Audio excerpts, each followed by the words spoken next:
वंदे मातरम दोस्तों, हमने अगले क्लास में हमारे चैप्टर नंबर जो 3 था उनका स्वाध्याय के प्रश्नों के बारे में हमने जानकारी प्राप्त की थी और उसके बाद हमारे पाठ्य पुस्तक में भाषा सज्जता का एक हमारा टॉपिक आता है जिसका नाम है दोस्तों काल परिचय।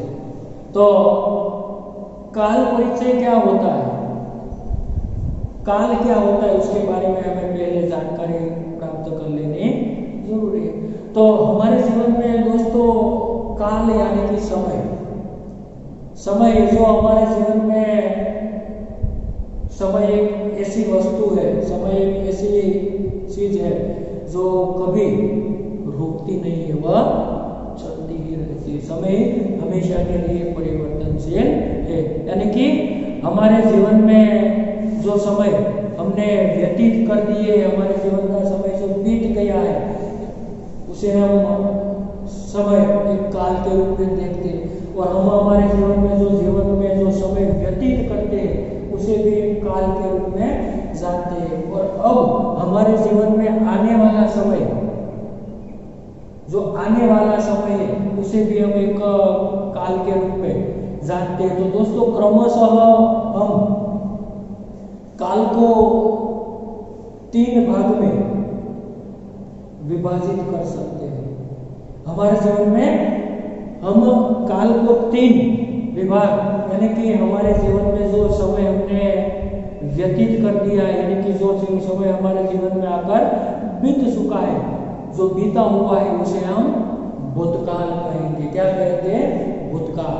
और उसके बाद हम जिस समय में जी रहे हैं, जो हमारा समय चल रहा है, जिस समय के साथ हम चल रहे हैं वह हमारा वर्तमान काल है। और हमारे जीवन में आने वाला समय, जो हमारे जीवन में बाद में जो समय आएगा वह भूतकाल कहलाएगा। यानी कि ये प्रमुखतः काल के 3 भेद है, 3 प्रकार है। यानी कि दोस्तों जो सिंपल तरीके से हमें उसे सीखना है, समझना है कि भाई आज हम 7वीं कक्षा में पढ़ते हैं तो ये हमारा वर्तमान है। गत साल मतलब कि अगले साल हम जब 6ठी कक्षा में पढ़ते थे तब तो वह हमारा भूतकाल था और अब हम अगले साल आने वाले वर्ष में हम 8वीं कक्षा में पढ़ेंगे तब वह हमारा भविष्यकाल कहलाएगा। इतनी सिंपल सीधी सी बात हमें जो समझ में आ जाएगी तो काल समझने के बारे में हमें किसी भी प्रकार की दिक्कत या मुसीबत नहीं होगी। तो दोस्तों हमारी किताब में पेज नंबर 18 के ऊपर काल परिचय के बारे में कुछ बातें, कुछ उदाहरण दिए गए, उसे हम यहाँ पर उसके व्याख्या और उदाहरण देकर यहाँ पर समझने का प्रयास करेंगे। तो सबसे पहले दोस्तों मैं यहाँ पर 3 वाक्य लिखता हूँ। जो पहला वाक्य है, हम भी तुम्हारे साथ चलते हैं, हम भी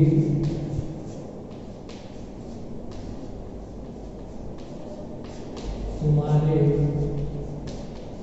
साथ चलते हैं। बीजो वाक्य है, आज स्कूल में छुट्टी है,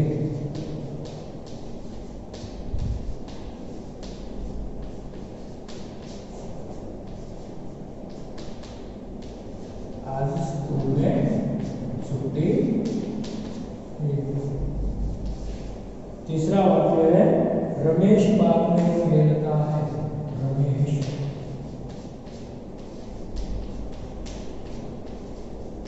बाग में खेलता है।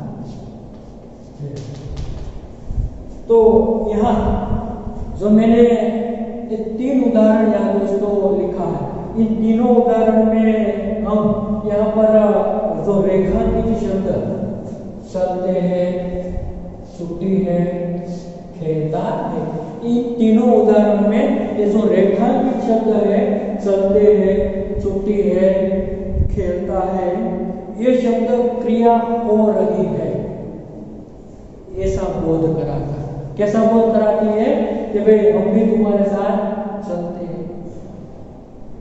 आज स्कूल में छुट्टी है, रमेश बाग में खेलता है, अर्थात चलते हैं, छुट्टी है, खेलता है।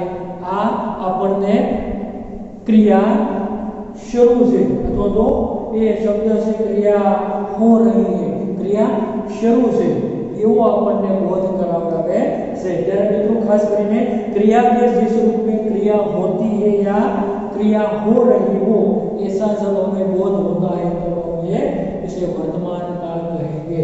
तो ये व्याख्या हमें याद रखनी है कि भाई क्रिया के जिस रूप में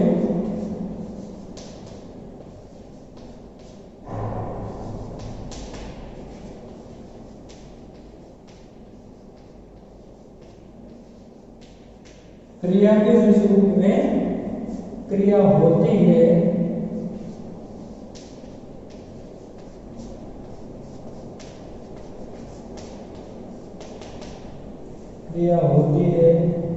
तो क्रिया या हो रही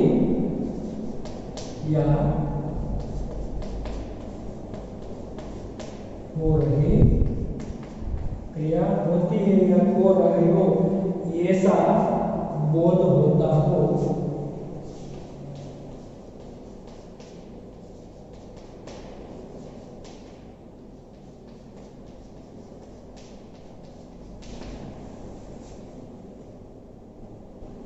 उसे क्या कहेंगे?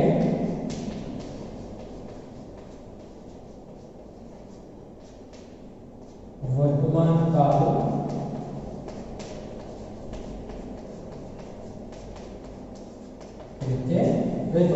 तो याद रखना है तुम्हारे कि भाई क्रिया के जिस रूप में क्रिया होती है या क्रिया हो रही हो ऐसा जब हमें बोध होता है तब उसे वर्तमान काल कहते हैं। तो यहाँ पर दोस्तों कुछ उदाहरण दिए गए।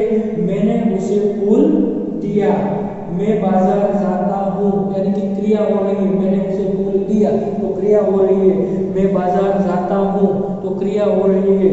फिर बच्चे मैदान में खेल रहे हैं, फिर वह विद्यालय जा रहा है। यहाँ अपने जे 6 वाक्य તમારા પુસ્તકમાં આપવામાં આવેલા છે એમાંથી 4 વાક્યો એવા છે જે શું દર્શાવે છે? ક્રિયા થઈ રહી છે, अर्थात दिया तो क्रिया हो रही है, खेल रही है क्रिया हो रही है, फिर जा रहा है तो क्रिया हो रही है। जब ऐसा प्रतीत होता है तो वह क्या कहलाएगा? वर्तमान काल कहलाएगा। मैंने उसे फूल दिया। और उदाहरण देखिए, मैंने उसे फूल दिया, फिर मैं बाजार जाता हूँ, मैं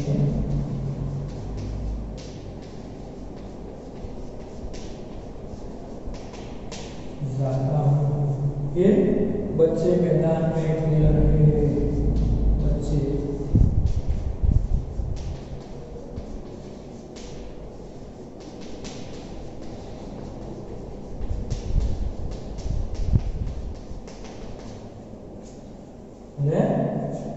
वह विद्यालय जा रहा है, वह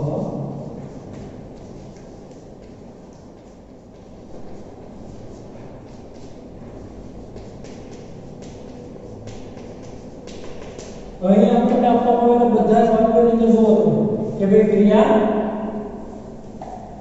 होती है या तो हो रही है, सामने बोध होता है। यहाँ फूल दिया, जाता हूँ, खेल रहा है, जा रहा है। तो आ दरेक આપણને શું દર્શાવે છે? વર્તમાન કાળ દર્શાવે છે। ત્યાર પછી અહીંયા બાજુમાં આપણે બીજા અન્ય ઉદાહરણ જોઈએ કે ભાઈ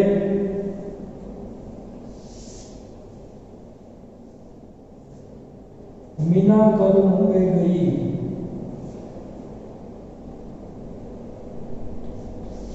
मीना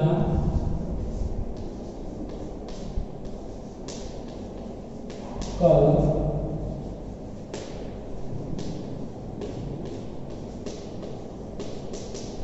मुंबई गई। दूसरा वाक्य, हेमंत ने पत्र लिखा।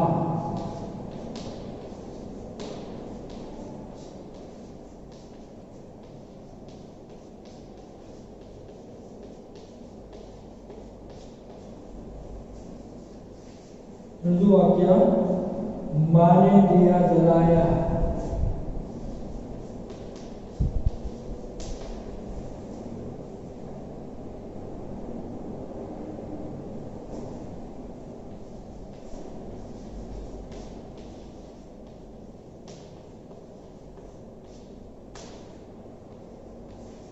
चौथा वाक्य से, गीता ने पानी पिया।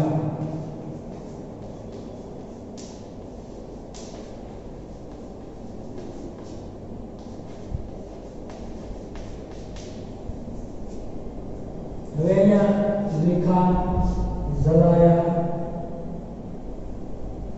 पिया અને ગઈ। તો અહીંયા તમને આપવામાં આવેલા જે ચાર વાક્યો છે, ચારે વાક્યની અંદર ખાસ કરીને મીના કલ મુંબઈ ગઈ, हेमंत ने पत्र लिखा, माँ ने दिया जलाया, गीता ने पानी पिया।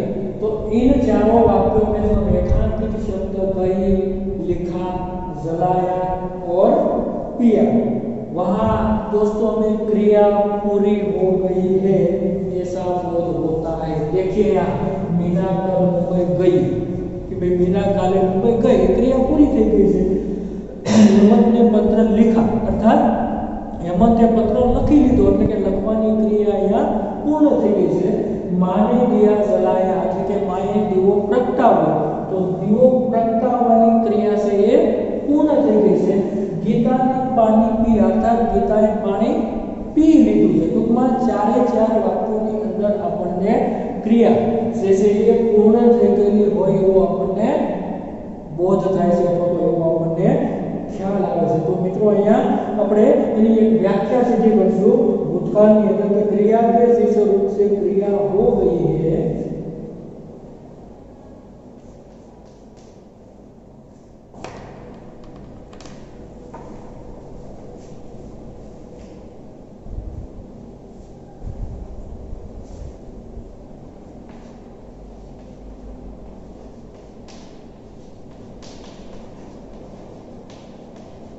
क्रिया के जिस रूप से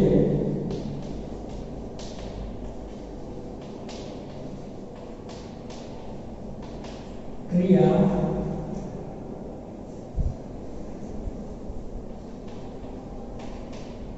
हो गई है ऐसा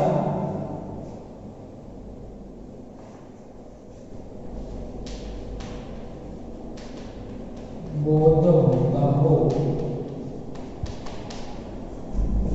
उसे क्या कहेंगे? भूतकाल कहते हैं। उसे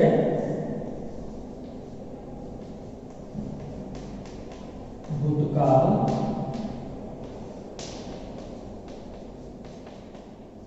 कहते हैं।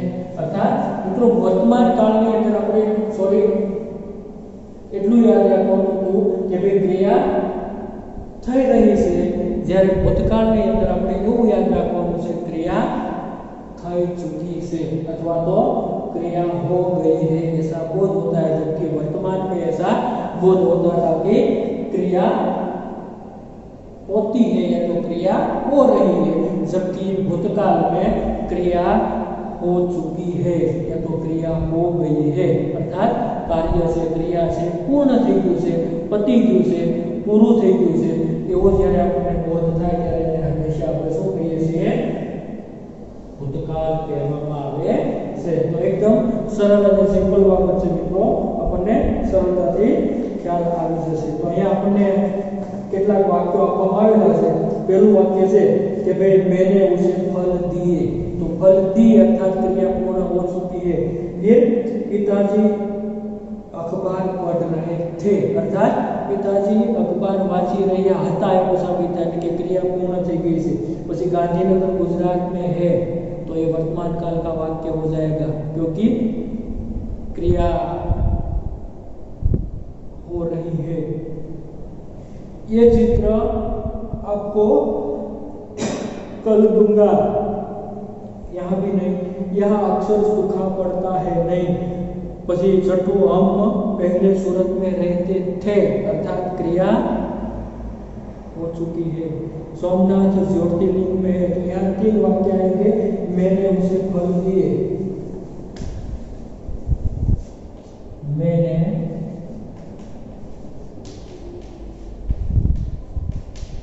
उसे फल दिए। बीजो वाक्य આપણે લઈએ, पिताजी अखबार पढ़ रहे थे।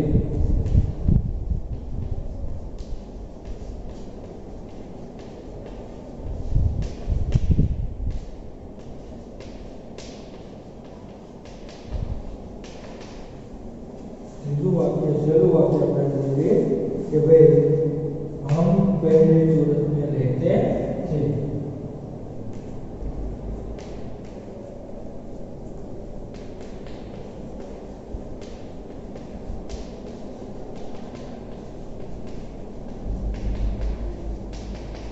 तो અહીંયા આપવામાં આવેલા दिए रहते थे ये वाक्य આપણને શું દર્શાવે છે? ભૂતકાળ દર્શાવે છે। જે આપણને પુસ્તકમાં આપવામાં આવેલા જે 7 વાક્યો છે, 7 વાક્યમાંથી વાક્ય નંબર 1, 2 અને 6 નંબરનું વાક્ય છે એ આપણને શું દર્શાવે છે?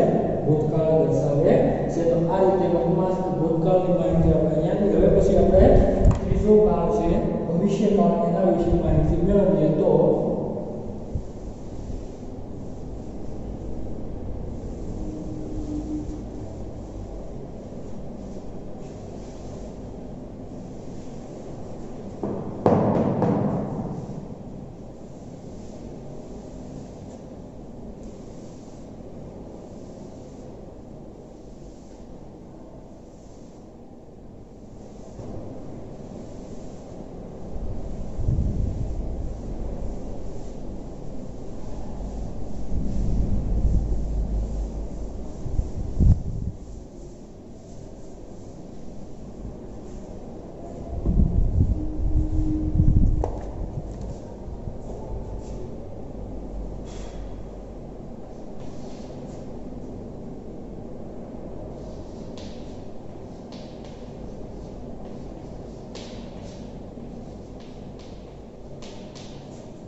जो कि भाई अब्दुल कल आएगा, लड़के शाम को खेलेगा, सॉरी लड़के शाम को खेलेंगे, मीना गुड़िया खरीदेगी, डाकिया डाक लाएगा। तो यहाँ ये जो लिखे गए वाक्य को आपको दोस्तों ध्यान से आप पढ़िए कि अब्दुल कल आएगा, लड़के शाम को खेलेंगे, फिर मीना गुड़िया खरीदेगी, डाकिया डाक लाएगा। उसमें ये जो चारों वाक्यों में आप रेखांकित शब्दों को देखिए, जिसमें आएगा, खेलेंगे, खरीदेगी, लाएगा, उसमें क्रिया होने वाली है, आएगा, આવ્યો નથી કે આવતો નથી પણ આવશે, અર્થાત ક્રિયા होने वाली है। खेलेंगे એટલે કે રમતો નથી, રમી લીધું પણ નથી પણ રમશે, ક્રિયા होने वाली है। फिर खरीदेगी એટલે કે खरीदतो નથી, खरीद्યું પણ નથી પણ खरीदेंगे अर्थात अभी खरीदना बाकी है, क्रिया होने वाली है। और अंतिम डाकिया डाक लाएगा એટલે કે डाकिया डाक लाया नहीं है या तो पहले लेकर आया भी नहीं है और अब डाकिया डाक लेके लाएगा अर्थात वह क्रिया होने वाली है, अर्थात क्रिया अभी होना बाकी है। तो अब हम कहेंगे क्रिया के जिस रूप से क्रिया होने वाली हो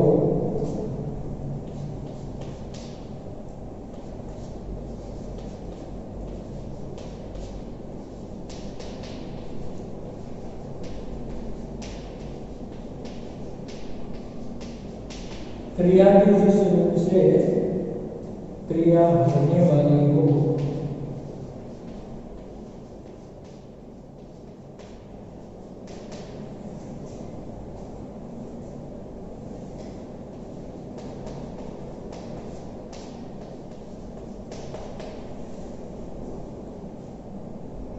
ऐसा बोध होता हो।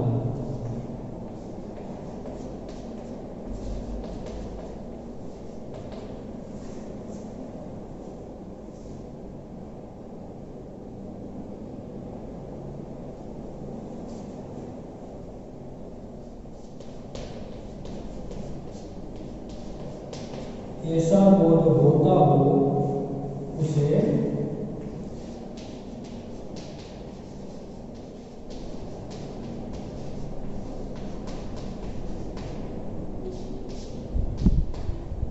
भविष्यकाल कहते हैं। क्या कहते हैं? भविष्यकाल अर्थात क्रिया होने वाली है, क्रिया होना बाकी है, ऐसा जब हमें प्रतीत होता है, ऐसा जब हमें बोध होता है उसे हम भविष्यकाल कहेंगे।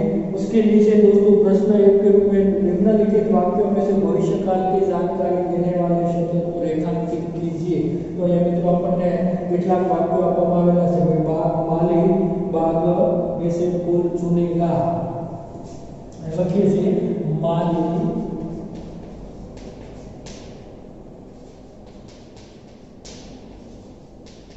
बाग में से फूल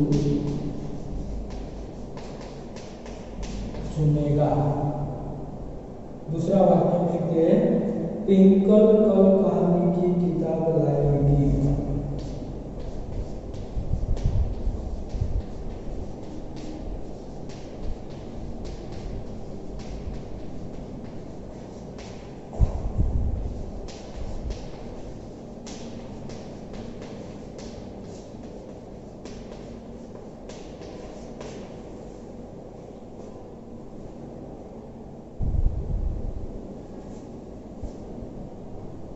ट्विंकल कल कहानी की किताब लाएगी, मैं शिक्षक बनूंगा। फिर मैं शिक्षक बनूंगा और अनिल कल पतंग उड़ाएगा। अनिल कल पतंग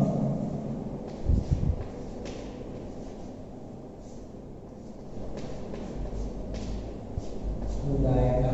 तो दोस्तों यहाँ माली बाग में से फूल चुनेगा,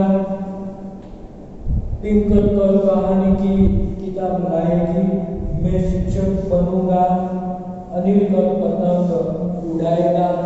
इन वाक्यों में हमें ऐसा प्रतीत होता है कि क्रिया अभी होना बाकी है, जो भविष्यकाल की जानकारी हमें यहाँ से मिलती है। इन चारों वाक्यों में हमें ऐसा लगता है, ऐसा प्रतीत काल के हैं। और उसके बाद दोस्तों प्रश्न नंबर 2 आपको दिए गए हैं कि निम्नलिखित वाक्यों में से जिस काल का पता चलता हो उसे उनके सामने उस काल का नाम लिखिए। तो अपने यहाँ कुल 9 વાક્યો છે એ આપવામાં આવેલા છે। એ 9 વાક્યોમાંથી આપણે અહીંયા કે ભાઈ क्या काळનો વાક્ય આપણને દર્શાવે છે જેનો આપણે અહીંયા લે એ કાળ દર્શાવવાનો છે। તો મિત્રો અહીંયા હવે આપણને ખ્યાલ આવી જશે આપણે ત્રણેય કાળ આપણે સમજી ગયા કે ભાઈ રોશની ને કહાની સુનાઈ अर्थात कहानी क्रिया हो चुकी है संभळानी तिथि से એટલે શું થશે ભૂતકાળ આવશે એમાં પેલું વાક્યની અંદર શું આવશે એ ભૂતકાળ આવશે। તમે મિત્રો તમારા પુસ્તકની અંદર આપવામાં આવેલા છે એમાંથી સાથે તમે નોંધ કરતા જશો તમને હવે ખ્યાલ આવી જશે। પછી બીજું વાક્ય છે हम परसों घूमने जाएंगे। तो जाएंगे क्रिया होना बाकी है तो कौन सा काल लाएगा भविष्य काल। हम परसों घूमने जाएंगे याद है ना खरीदेगा लाएगा क्रिया होना बाकी है तो वह क्या कहलाएगा भविष्य काल। उसके बाद का वाक्य जो है तीसरा पिताजी के जूते खो गए। पिताजी ना बूट से खोवाई गया अर्थात भूतकाल थशे एमां शुं आवशे भूतकाल क्रिया हो चुकी है जूते खो चुके हैं तो वह भूतकाल आएगा। फिर चौथा वाक्य में दादाजी के साथ मंदिर जाता हूँ अर्थात क्रिया चालू है मैं दादाजी को साथ मंदिर जाता हूँ मतलब के क्रिया हो रही है ऐसा हमें प्रतीत होता है तो वह चौथा वाक्य आएगा वर्तमान काल का। पांचवा वाक्य अनिका 7वीं कक्षा में पढ़ती है वह वर्तमान काल है क्रिया चालू है 5वीं कक्षा में बढ़ती है। छठा वाक्य में किताबें खरीदूंगी अर्थात क्रिया होनी बाकी है तब क्या होगा भविष्य काल। 7वां वाक्य बेटी पढ़ लिख कर दुनिया चुनेगी सॉरी बेटी पढ़ लिख कर दुनिया घूमेगी अर्थात बेटी भणी गणीने दुनिया फरशे એટલે કે ક્રિયા બાકી છે તો શું થશે ભવિષ્ય કાળ।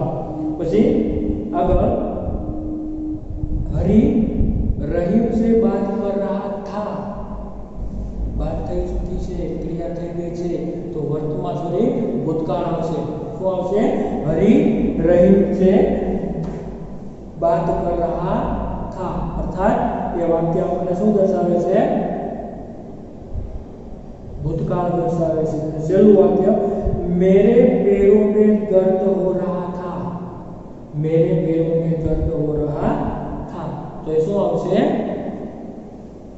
भूतकाल आवશે क्रिया हो चुकी है समय प्रतीत होता है। तो उसके बाद दोस्तों तीसरा प्रश्न है निम्नलिखित शब्दों के उदाहरण अनुसार वर्तमान काल भूतकाल और भविष्य काल का एक एक वाक्य बनाइए।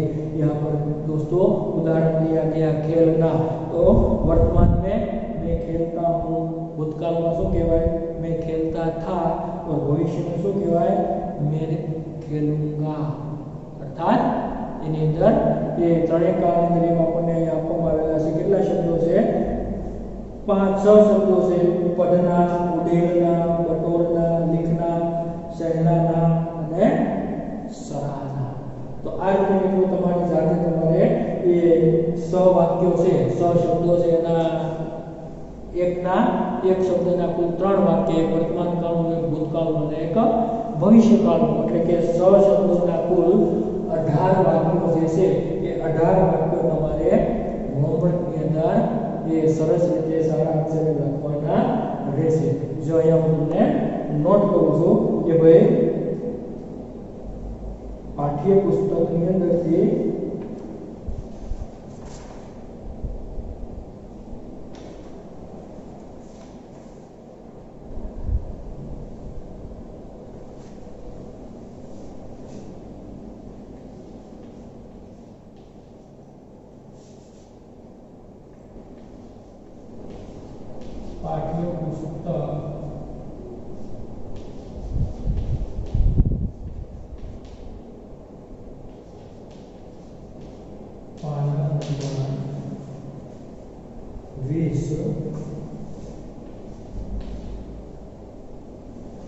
પાઠ્યપુસ્તક પાના નંબર 20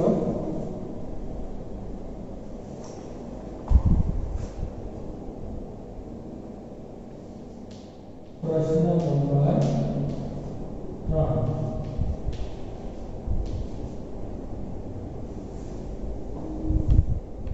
નો જવાબ લખવા બસો શબ્દો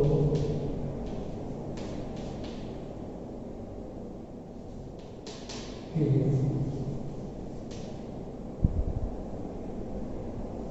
वाक्य बनाइए काल के बरोबर को ये वाक्य बनाना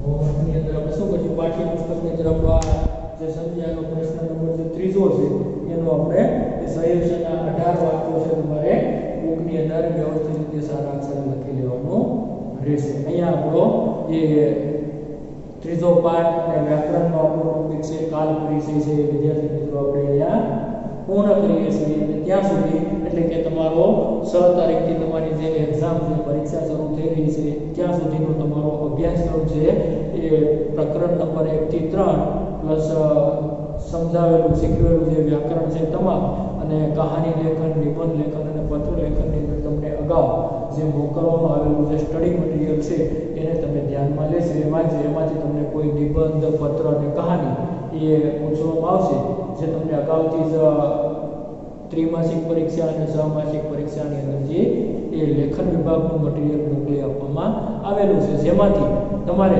એ સંપૂર્ણ તૈયારી કરવાની રહેશે જે તમને નવમાસિક પરીક્ષામાંથી એમાંથી જ તમને પત્ર નિબંધ અને કહાની છે પૂછવામાં આવશે અને તેમજ આપણા 3 પાઠ અને વ્યાકરણ ચલાવેલું સંપૂર્ણ એ આપણી નવમાસિક પરીક્ષાનો અભ્યાસક્રમ રહેશે એટલે કે હવે પછી આપણો આ વિડિયો લેક્ચર છે એ પરીક્ષા અગાઉનો છેલ્લો વિડિયો લેક્ચર છે અને ત્યારબાદ આપણો નવમાસિક પરીક્ષા બાદ પહેલા જ લેક્ચરની અંદર આપણે સીધા આગળ આપણા પ્રકરણ નંબર 4 ઉપર આપણે પ્રસ્થાન કરીશું ધન્યવાદ થેન્ક યુ